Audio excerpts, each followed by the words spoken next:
Watching ghost towns round another bend. Tanks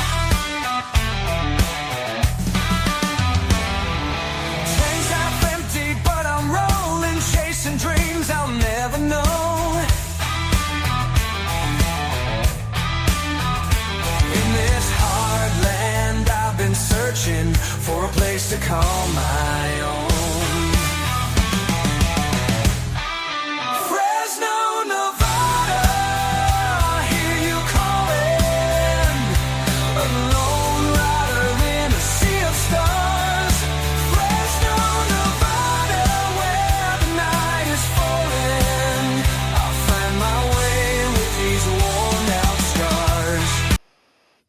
Broadcasting live from Site B, located in the fictional town of Fresno, Nevada. It's your boy, the OGGM, coming to you on the 16th day of October, about 3:40, 70 degrees and sunny here this lovely October afternoon. Reminds me of when I was a kid and we were slug blasting and down in the mall in Fresno. What is slug blasting? What is Slug Blaster Quantum Kick over a quantum centipede? It is, I don't even know. It looks freaking awesome. It's going to be, I love the name. I love this ridiculous neon lit cover. It's by Mikey Ham. It's from Wilkie's Candy Lab. It is 174 pages. And it says, what is Slug Blaster? It's in the middle of nowhere, surrounded by wheat and canola. It's the small town of Hillview. Okay, it's Fresno. It doesn't have a mall. It doesn't have a movie theater. It doesn't have a turbo taco, a music venue, or a liquor store your aunt doesn't work at. What it does have is a gas station, a curling rink. Curling? Really? So I guess it's Canada. 14 churches, a privately funded particle energy physics lab that employs half the town, and some of the thinnest space-time fabric on the planet. So it's Tales from the Loop, but silly. Thin enough for the growing underground culture of bored teenagers to slip into the vibrant planescape of exotic worlds just beyond. It's called slug blasting. It's dangerous. It's stupid. It's got a parent group and a panic, and it's the coolest thing ever. So grab your ray gun, print some armor from your dad's garage, grab your hoverboard, watch out for the meta-terrestrials as you try to make a name for yourself in the highly competitive punk rock world of interdimensional action sports that is slug blasting. Whew.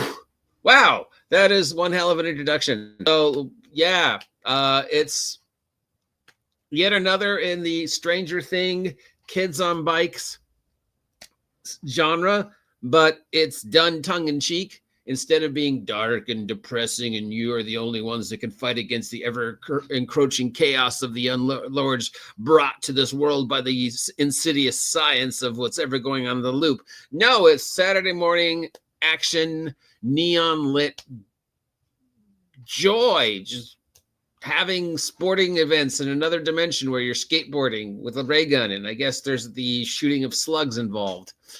Let's take a look at the character record sheet if there is one. Go all the way down to the bottom here. Mm-hmm. Oh, well, God. All right. This is awful. Why would you do this? Why? Ooh,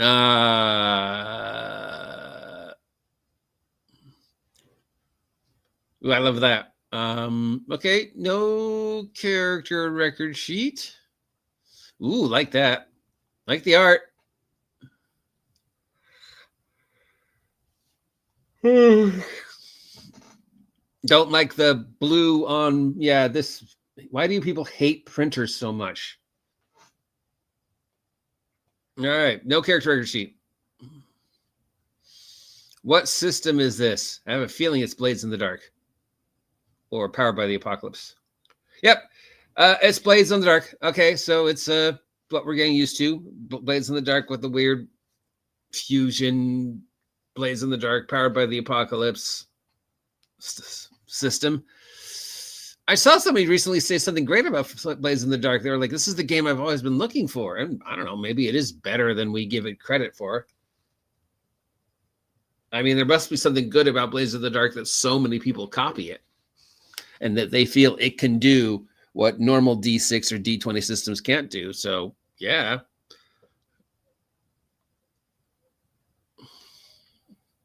Here's the art. Kids doing stuff. Probably somebody's going to say, oh, look at the force representation. First time I've ever seen anybody with this skin condition portrayed in a role-playing game. I don't remember what this is called. So, but it's a real thing. It's an action sport. It's identity. It's an art form. It's a movement. I don't like this blue on with the dough. This would kill people's printer. Why would you do this? Shame on you. How do you play? Blades in the dark, D6s.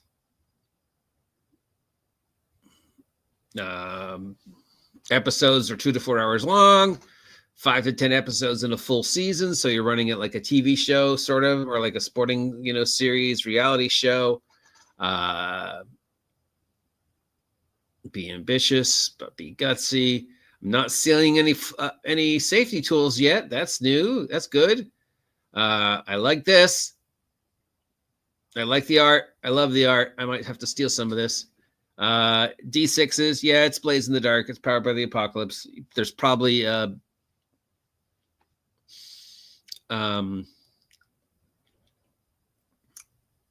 instead of characters, there's whatchamacallits, the books with the moves and shit. A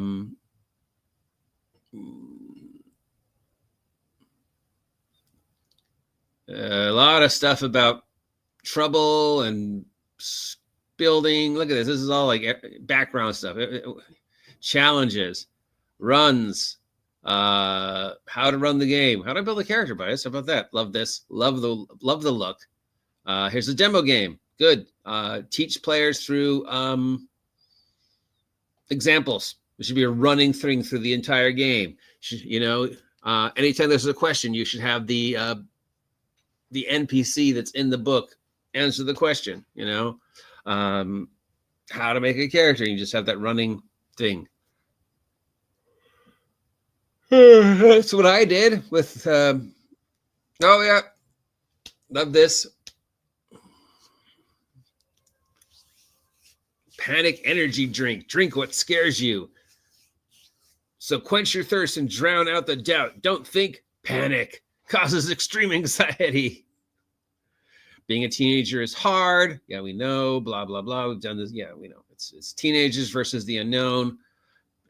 Making your character. Finally, we get to making your character, and it's at the 40th page. Guys, I love what I'm seeing here. It's goofy. I love it. It takes, it's the ultimate 90s head trip. Doesn't take itself seriously, which is so rare to see games that are embracing the whimsy, and poking fun of the kids on bike genre. I love Tales from the Loop. I mean, it's one of the few games that I own just because. And when I have the art books, and I look through them all the time. But so, yeah, I love that you took the Tales from the Loop and flipped it and made it silly. But 40 pages before I get to make a character? No, it should be maybe, let's see, character using Shadow Dark. 7 pages of stuff before you actually get to the rules for making your characters in Shadow Dark. And I think that's 4 pages too many. But Kelsey likes to waste space. Love you, Kelsey. So yeah, 40 pages before I get to make a character. No, 2 pages. Character creation, page of fluff. Second part of character creation, maybe 2 pages of fluff. Whatever else, magic system or whatever else, world building, then end with a large chunk of fluff, and then the appendix and everything else. Yeah, the fluff should be running through. The world building should be important, but the first thing I want to see is how to make a character and what I can do with this game. And if my crazy ideas will work. Because remember, I'm not reviewing the game. This is just initial response. This is us walking into the game store. We see this game on the shelf. I'm picking it up. I'm flipping through it, and I'm asking the questions of it, like, art, style. What does this game do that no other game does, right? Because we don't have a lot of money to spend on games anymore. And, we've got to fight the uphill battle against Dungeons and Dragons. And there's, dozens, hundreds of games available on drive-thru out there. So how do we weed through? So that is the question I'm asking when I do this with you guys. We go through these games that we got through the Humble Bumble, or any game that people send me, and I go, what does this game do that I can't find anything else? Because I've already got Tales from the Loop. I've already got Kids on Bikes. I've already got Blades in the Dark. What do you do that no other Kids on Bike type game does? And why did you waste 40 pages of fluff before I got to character creation? Because so far, I love this game. I love the idea. I love the innate silliness. It's my kind of gonzo nightmare. Okay, who are you? Your look, your family. Look, random tables, love less random tables, bond, pick your signature. Like, always wears blue hat, Then we've got, I guess this is one of the character types. The grit. Okay, but I'm not sure what's going on in this picture or why, but okay. The guts. Character. What is the grit character? Why did you choose these names? Are these supposed to be names kids called each other in the 80s, 90s? Nobody called anybody a grit. Hey, my grit, what's going on? No, I've never heard anybody call that. So this is basically somebody who can take lots of damage. So sort of like the brick, I guess. Example would be Rocky Balboa, John McClane. And we've got the usual powered by the apocalypse stuff.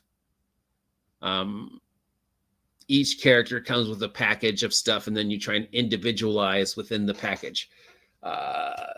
Some games it works for, other games it doesn't. With games with a lot lower level of superpowers, like Blades in the Dark, or this game, it would work. But say superheroes or something like that, no, Blades in the Dark, powered by the apocalypse, doesn't work.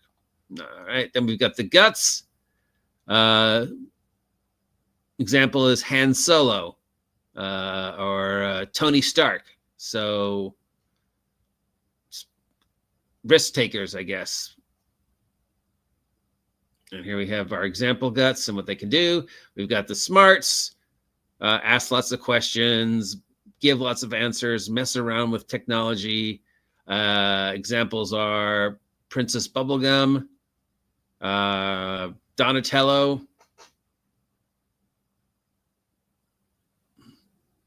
So you're inventor type. Again, nobody called this people by this name, guys, ever. The heart, drama, lead by example. Examples would be Starfire, Captain America, Honey Lemon. So the character who's the charisma, the Pink Ranger. The chill, crack jokes, eat some snacks. Example would be Spider-Man, Indiana Jones. So the character who's likes to just sort of chill out. I don't know what that would be in D&D terms. Apparently it involves having an iguana. And that's it. Those are their character types. Then we have the equipment section, and look at all this wasted space. Oh my fucking God. I take back everything, every good thing I just said about you for all this fucking wasted space. Shame on you. Shame on you. This is literally padding for the sake of padding. Here we got some more stuff on the things. I love the ads. I love this. This is one entire piece of page describing one thing. One entire page describing one piece of equipment. That is an utter waste of space. This is just no, shame on you. Oh, here we have more gear. The phone. You don't see enough games set in the modern day talking about phones and apps. So that's nice to see. I was just working on the section for that from the next project I'm working on, because it's modern day. And when you think about modern day role playing, you think about the phone. I mean, that's a utility belt of just so many options. that are just available. I don't even know. Every time I think, there's not an app for that, I find out there is an app for that. I mean, sometimes I go like, how come there's not an app to take your temperatures? But there probably is. So this is cool that they talk about phones and apps, and that would be important, especially like, can I get an app that acts like a Geiger counter? Can I get an app that does this? Can I get an app that does that? Can I get an app that does whatever? How can I use my phone as a tool? And how many tools does my phone replace? And so that's cool. We have your ray gun, and I guess you can specialize and personalize your ray gun. Everybody has a ray gun, but everybody's ray gun is unique to them. Okay. Then we've got the hoverboards because it's a skateboarding game, but you don't have to have a hoverboard. You could just have shoes or a bike. Other gear, love the art. But this is an entire page dedicated to 1, 2, 3, 4, 5, 6, 7 pieces of gear. Yeah, that's padding for the sake of padding, guys. Stop it. Stop it.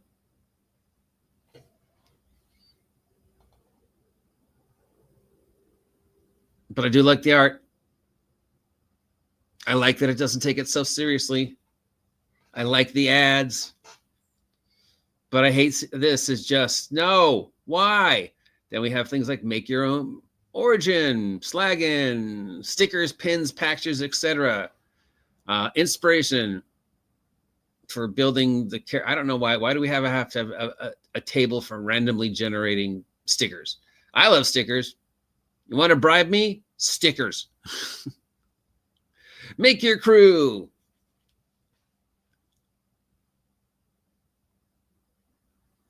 Hang out. Yeah, wait, okay.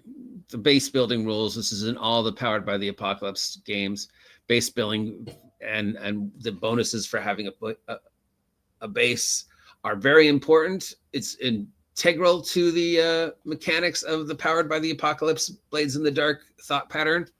So that's cool. And it's continuing. So at least it's, not a lot of games give attention to that aspect, and more people are going to, are wanting the base building, the kingdom building, the what can I do during downtime options in games. So it's nice to see it. I don't think, you need to waste a lot of space on it, but it's nice to see it. We know that it's part of the game. Love this. Fame. Okay, I guess this is like the experience section. Little example story. The world. So we already did the world, but there's more stuff in the world. Hill view, or for our point of view, Fresno. Other places you could set it. One whole page wasted on 2 places.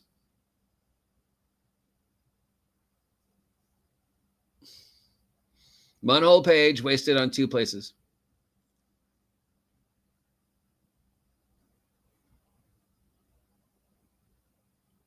The guy farting. Yeah, okay.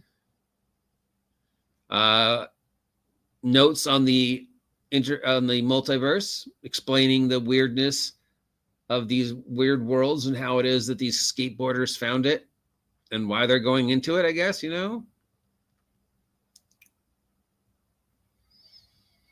Here we go.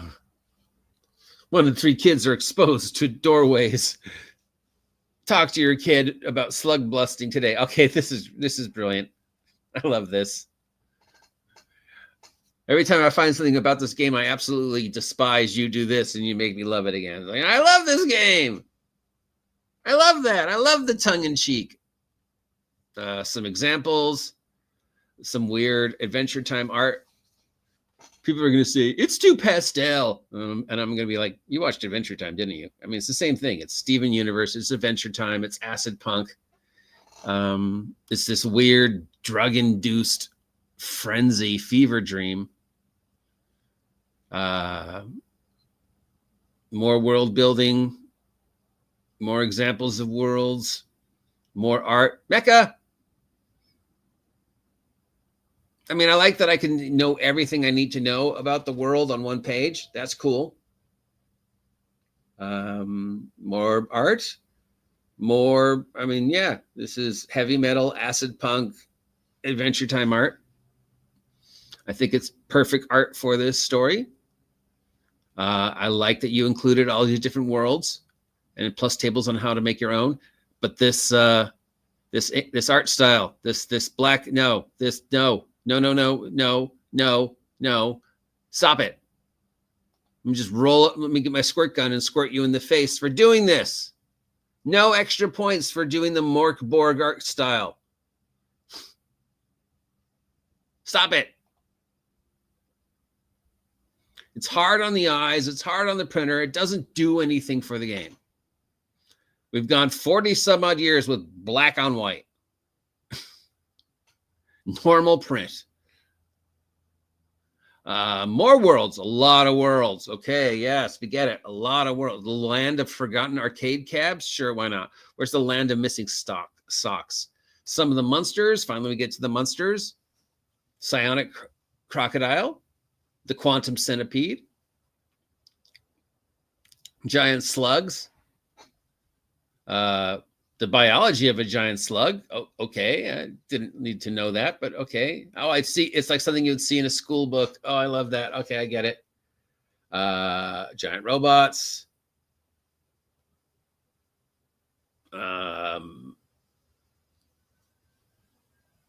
Make a monster. Faction rules. You know, you versus other kids. You versus crews. You versus other kids in other universes.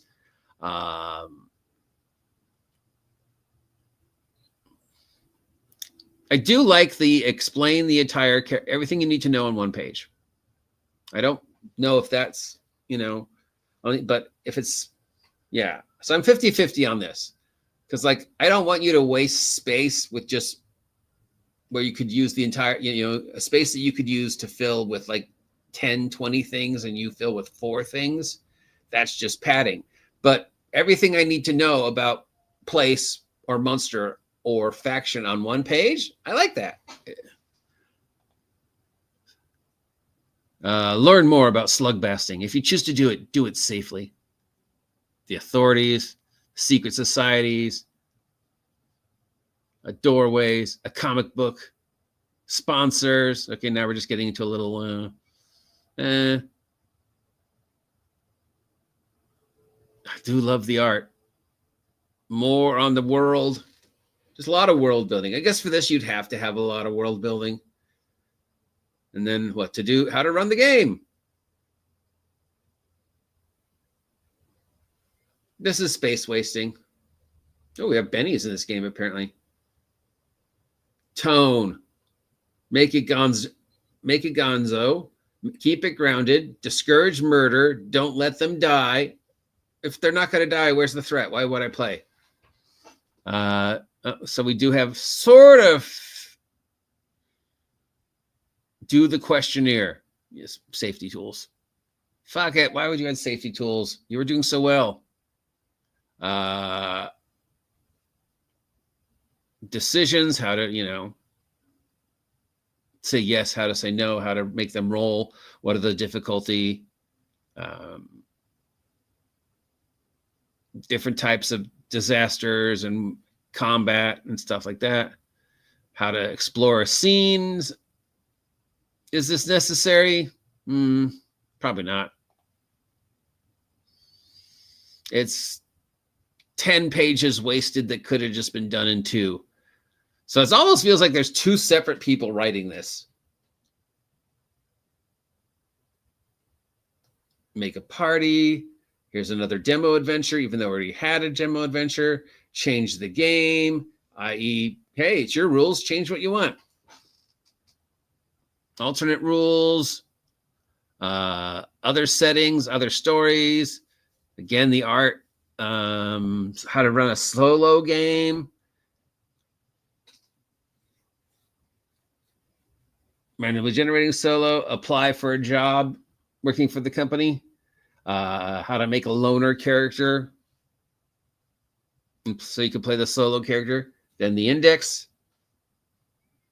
And then this weird thing on the back, which is just horrible. Why would you do this to our eyes? Why would you do this to a printer? Is there something hidden in here? Is this like if I stare at this long enough, I'll see a sailboat? Love the art. Okay, so if I walked into a store and I saw this art, I already know I'm opening it. I'm flipping through it. I'm going, I love that. I love that. I love that. I hate that. I love that. I love that. I love that. I hate that. How much does this game cost? Because would it be worth for me to buy it, or would it be worth for me just to take the ideas and use another system? Because Blades in the Dark, powered by the Apocalypse, is limited. It sucks because, you know, from day one, I've said powered by the Apocalypse, it's so much potential. Blades in the Dark has so much potential. I mean, obviously, so many people use it for their system. It's got potential to be something, but it's just missing. And it's hard to say what that one thing is that it's missing to make it perfect.